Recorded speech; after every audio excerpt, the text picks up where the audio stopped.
नमस्कार दोस्तों, मैं अर्जुन आपका स्वागत करता हूँ A to Z सब्जेक्ट वाला के यूट्यूब चैनल में। दोस्तों आज मैं आपके लिए लेकर आया हूँ संविधान के टॉप 100 प्रश्न, जो वेरी मोस्ट इम्पोर्टेंट क्वेश्चन है सभी परीक्षाओं के लिए। सभी परीक्षाओं में बार बार रिपीट किए क्वेश्चन है, तो दोस्तों वीडियो को अंत तक जरूर देखना। साथ ही दोस्तों अगर आप हमारे चैनल पर पहली बार आए हैं तो हमारे चैनल को लाइक शेयर और सब्सक्राइब करना बिल्कुल भी ना भूलें। साथ ही दोस्तों अगर आप हमारे चैनल पर पहली बार आए हैं तो हमारे चैनल को भी सब्सक्राइब कर लीजिएगा, साथ ही बेल आइकन को प्रेस कर लीजिएगा ताकि हमारे आने वाले वीडियो का नोटिफिकेशन आप तक पहुंचता रहे। चलिए दोस्तों वीडियो को स्टार्ट करते हैं। भारतीय संघ के अंतर्गत किसी राज्य को शामिल करने की शक्ति किसे प्राप्त है? दोस्तों संसद को प्राप्त होती है। भाषा के आधार पर सर्वप्रथम किस राज्य का गठन हुआ था? तो आंध्र प्रदेश राज्य का जो है गठन हुआ था भाषा के आधार पर सर्वप्रथम। याद रखेंगे दोस्तों। अगला क्वेश्चन देखते हैं। लोकसभा में संघ राज्य क्षेत्रों के लिए कितनी सीटें आरक्षित है? तो 20 सीटें जो हैं आरक्षित है। याद रखेंगे दोस्तों 20 सीटें। अगला क्वेश्चन देखते हैं।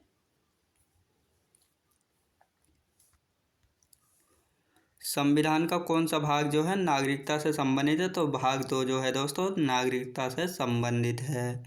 भारतीय संविधान निम्न में से कौन सी नागरिकता प्रदान करता है? तो एकल नागरिकता प्रदान करता है भारतीय संविधान। किस देश में दोहरी नागरिकता का सिद्धांत स्वीकार किया गया है? दोस्तों संयुक्त राज्य अमेरिका में जो है दोहरी नागरिकता का सिद्धांत स्वीकार किया गया है।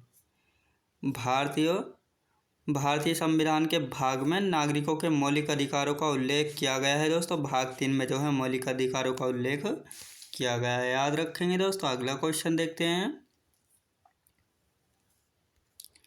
निम्नलिखित में से कौन सा मूल अधिकार भारतीय संविधान में नागरिकों को नहीं प्रदान किया गया है? तो सूचना का अधिकार प्रदान नहीं किया गया है। निम्नलिखित में से किस अनुच्छेद में समता के अधिकार का प्रावधान है? दोस्तों अनुच्छेद 14 में जो है समता के अधिकार का प्रावधान है। याद रखेंगे। भारतीय संविधान का कौन सा अनुच्छेद अस्पृश्यता का उन्मूलन करता है? अनुच्छेद 17 जो है अस्पृश्यता का उन्मूलन करता है। याद रखेंगे दोस्तों। अगला क्वेश्चन देखते हैं। निम्नलिखित में से कौन सा अधिकार भारतीय संविधान द्वारा प्रदत्त एक मौलिक अधिकार नहीं है? दोस्तों संपत्ति का अधिकार जो है एक मौलिक अधिकार नहीं है। प्रेस की स्वतंत्रता किस अधिकार में निहित है? भाषण की स्वतंत्रता में निहित है। याद रखेंगे दोस्तों। अगला क्वेश्चन देखते हैं।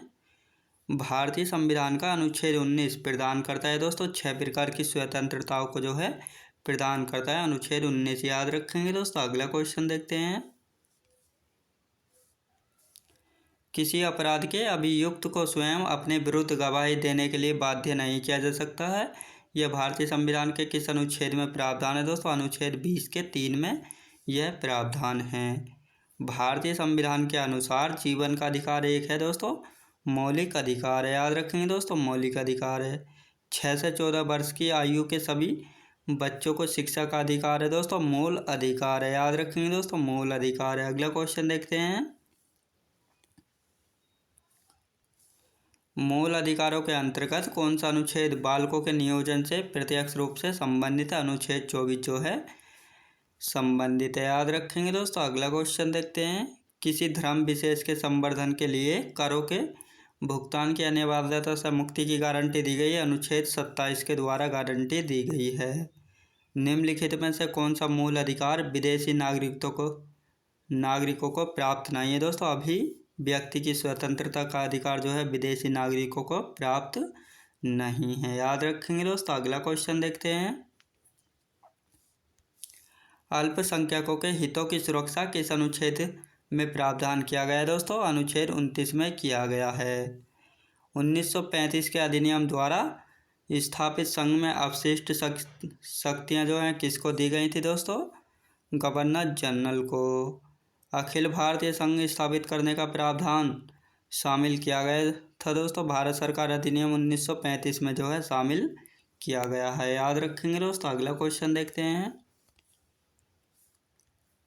राष्ट्रपति को अध्यादेश जारी करने की शक्ति किस अधिनियम के द्वारा दी गई है? भारत सरकार अधिनियम 1935 के द्वारा दी गई है। भारत की संघात्मक व्यवस्था निम्नलिखित में से किस देश से ली गई? दोस्तों कनाडा देश से ली गई है।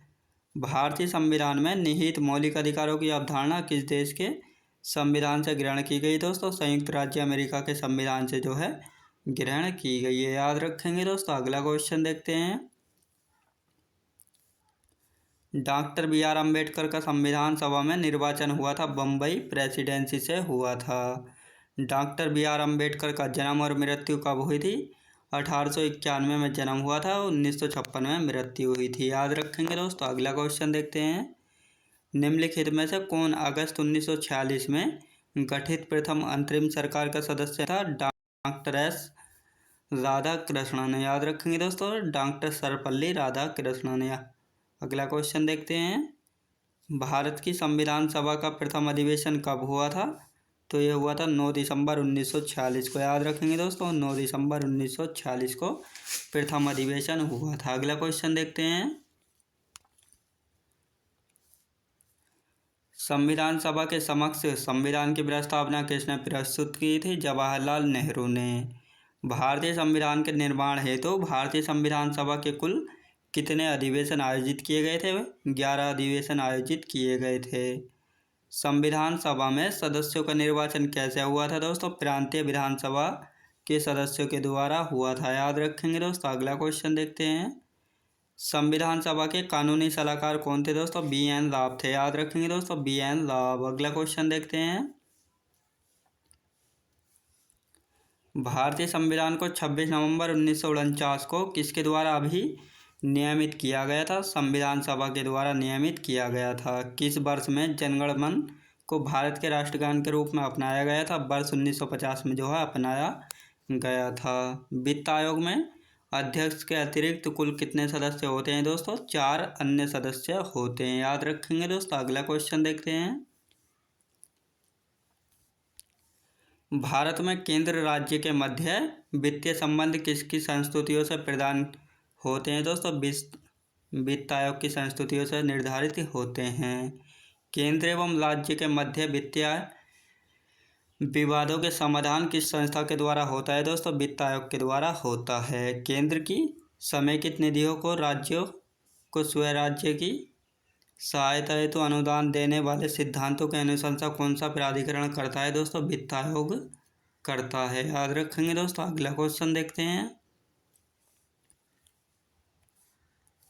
योजना आयोग की स्थापना कब हुई थी दोस्तों? 15 मार्च 1950 को हुई थी। योजना आयोग के प्रथम अध्यक्ष कौन थे? पंडित जवाहरलाल नेहरू थे, याद रखेंगे दोस्तों। अगला क्वेश्चन देखते हैं। नीति आयोग कौन सा निकाय है दोस्तों? गैर संवैधानिक निकाय है, याद रखेंगे दोस्तों। अगला क्वेश्चन देखते हैं। योजना आयोग के स्थान पर नीति आयोग का गठन कब किया गया था? 1 जनवरी 2015 को किया गया था, याद रखेंगे दोस्तों। अगला क्वेश्चन देखते हैं। राष्ट्रीय विकास परिषद की स्थापना कब हुई थी? अगस्त 1954 में हुई थी। राष्ट्रीय विकास परिषद की अध्यक्षता कौन करता है दोस्तों? भारत का प्रधानमंत्री करता है। नीति आयोग के उपाध्यक्ष को भारत सरकार के वरीयता क्रम में कौन सा दर्जा दिया गया है दोस्तों? भारत सरकार के कैबिनेट मंत्री के समान, याद रखेंगे दोस्तों। नीति आयोग तथा राज्य सरकारों के मध्य समन्वयकर्ता का कार्य कौन करता है? तो राष्ट्रीय विकास परिषद करता है, याद रखेंगे दोस्तों। अगला क्वेश्चन देखते हैं। योजना आयोग ने संघ का स्थान ले लिया है और हमारा देश अनेक अर्थों में एकल प्रणाली की तरह कार्य कर रहा है, यह कथन किसके द्वारा दिया गया है दोस्तों? के संथनम के द्वारा दिया गया था। राजनीतिक दल को राष्ट्रीय क्षेत्रीय दल की मान्यता देने का अधिकार किसे प्राप्त है दोस्तों? चुनाव आयोग को प्राप्त होता है। भारत के मुख्य चुनाव आयुक्त को किसके द्वारा नियुक्त किया जाता है दोस्तों? राष्ट्रपति के द्वारा जो है भारतीय के मुख्य चुनाव आयुक्त को जो है नियुक्त किया जाता है राष्ट्रपति के द्वारा, याद रखेंगे दोस्तों। अगला क्वेश्चन देखते हैं। राज्य सरकार के मंत्रियों के वेतन एवं भत्तों का निर्धारण किसके द्वारा किया जाता है दोस्तों? राज्य विधानसभा के द्वारा किया जाता है। वर्ष 1956 में कितने पुनर्गठित राज्यों में द्विसदनीय विधानमंडल थे दोस्तों? 5। प्रथम महिला मुख्यमंत्री भारत के किस राज्य में बनी थी? तो उत्तर प्रदेश राज्य में बनी थी, याद रखेंगे दोस्तों। अगला क्वेश्चन देखते हैं। अंडमान एवं निकोबार द्वीप समूह किस उच्च न्यायालय के क्षेत्र अधिकार के अंतर्गत आते हैं दोस्तों? कलकत्ता उच्च न्यायालय के क्षेत्र अधिकार के अंतर्गत आते हैं, याद रखेंगे दोस्तों। अगला क्वेश्चन देखते हैं। उच्च न्यायालय के न्यायाधीशों के वेतन और भत्ते किस निधि से दिए जाते हैं दोस्तों? राज्य की संचित निधि से दिए जाते हैं। उच्चतम न्यायालय के निर्णय से पूर्व किस उच्च न्यायालय ने यह निर्णय दिया है कि एक बार में 3 बार तलाक कहने से तलाक होना गैर कानूनी है? तो इलाहाबाद उच्च न्यायालय ने यह निर्णय दिया था। एक उच्च न्यायालय की न्यायाधीश अपना त्यागपत्र किसे संबोधित करता है दोस्तों? राष्ट्रपति को। याद रखेंगे दोस्तों, राष्ट्रपति को। अगला क्वेश्चन देखते हैं। उच्च न्यायालय के न्यायाधीश की सेवानिवृत्ति की आयु क्या है दोस्तों? 62 वर्ष होती है। जब सर्वोच्च न्यायालय किसी व्यक्ति अथवा संस्था को उसके दायित्व के निर्वहन हेतु रिट जारी करता है तो उस लेख को क्या कहते हैं? परमादेश कहते हैं। भारत में उच्च न्यायालयों की कुल संख्या कितनी है दोस्तों? 25 है। याद रखेंगे दोस्तों, 25। राज्य के उच्च न्यायालय कौन सा अधिकार नहीं आता है दोस्तों? परामर्श संबंधी क्षेत्र अधिकार नहीं आता। याद रखेंगे दोस्तों। अगला क्वेश्चन देखते हैं। अधीनस्थ न्यायालयों की कार्य पद्धति का परीक्षण कौन सी याचिका करती है? तो उत्प्रेषण करती है। भारत के संविधान के अनुसार जिला न्यायाधीश के अंतर्गत कौन सम्मिलित नहीं होता है दोस्तों? अधिकरण न्यायाधीश जो है सम्मिलित नहीं होता है। निवारक निरोध के अंतर्गत एक व्यक्ति को बिना मुकदमा चलाए कितने समय तक बंदी बनाकर रखा जा सकता है? 3 माह तक रखा जा सकता है। याद रखेंगे दोस्तों। अगला क्वेश्चन देखते हैं। इलाहाबाद उच्च न्यायालय का गठन कब हुआ था? वर्ष 1866 में हुआ था। याद रखेंगे दोस्तों। अगला क्वेश्चन देखते हैं। सामान्यतः उच्चतम न्यायालय सभी मामलों की सुनवाई नई दिल्ली में करता है, परंतु किसके अनुमोदन से वह किसी अन्य स्थान पर भी सुनवाई कर सकता है? तो राष्ट्रपति के अनुमोदन से जो है अन्य स्थान पर भी सुनवाई कर सकता है। भारतीय संविधान का कौन सा अनुच्छेद संवैधानिक विवाद में सर्वोच्च न्यायालय के अपीलीय क्षेत्र अधिकार से संबंधित है? अनुच्छेद 134 के 1 में। उच्चतम न्यायालय में संविधान के निर्वाचन से संबंधित मामलों की सुनवाई करने के लिए न्यायाधीशों की संख्या कम से कम कितनी होनी चाहिए? तो 5 होनी चाहिए। याद रखेंगे दोस्तों। अगला क्वेश्चन देखते हैं। केंद्र और राज्यों के मध्य होने वाले विवादों का निर्णय करने की भारत के उच्चतम न्यायालय की शक्ति आती है, इसकी मूल अधिकारिता के अंतर्गत आती है। उच्चतम न्यायालय ने संविधान के मूल ढांचे का सिद्धांत किस बाद में प्रतिपादित किया था? केशवानंद भारती बनाम केरल राज्य 1973 के बाद में प्रतिपादित किया था। संविधान का कौन सा अनुच्छेद उच्चतम न्यायालय को उसके द्वारा दिए गए निर्णय अथवा आदेश के पुनर्विलोकन हेतु अधिकृत करता है दोस्तों? अनुच्छेद 137 में। याद रखेंगे दोस्तों। अगला क्वेश्चन देखते हैं।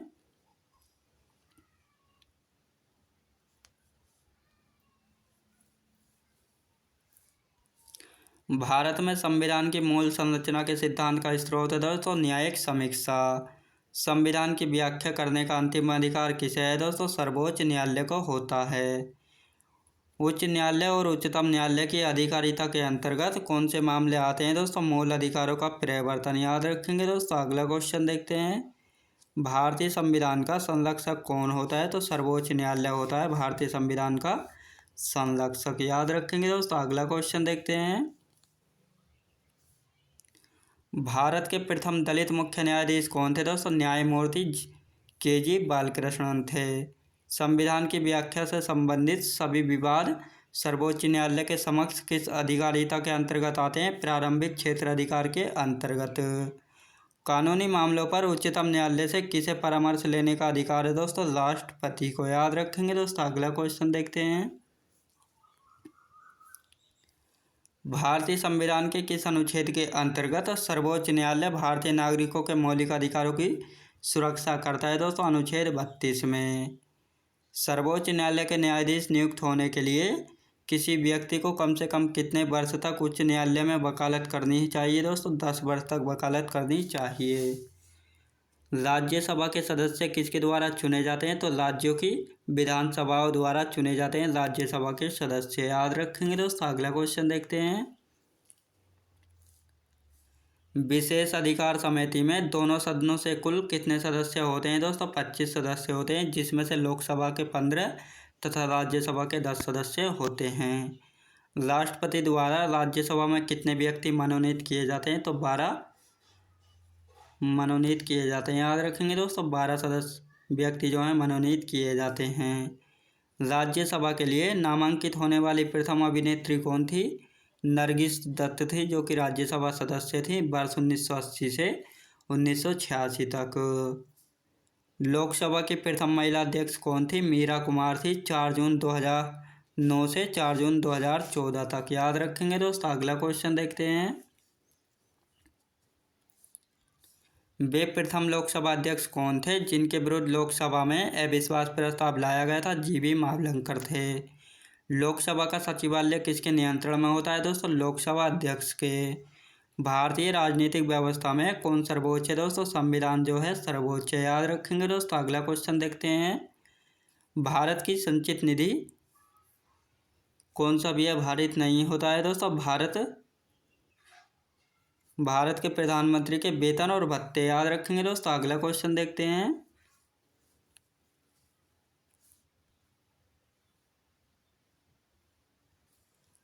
धन विधेयक संसद के किस सदन में पुनः स्थापित किया जाता है? केवल लोकसभा में। बजट की रूपरेखा किस विभाग के द्वारा तैयार की जाती है? आर्थिक कार्य विभाग के द्वारा तैयार की जाती है।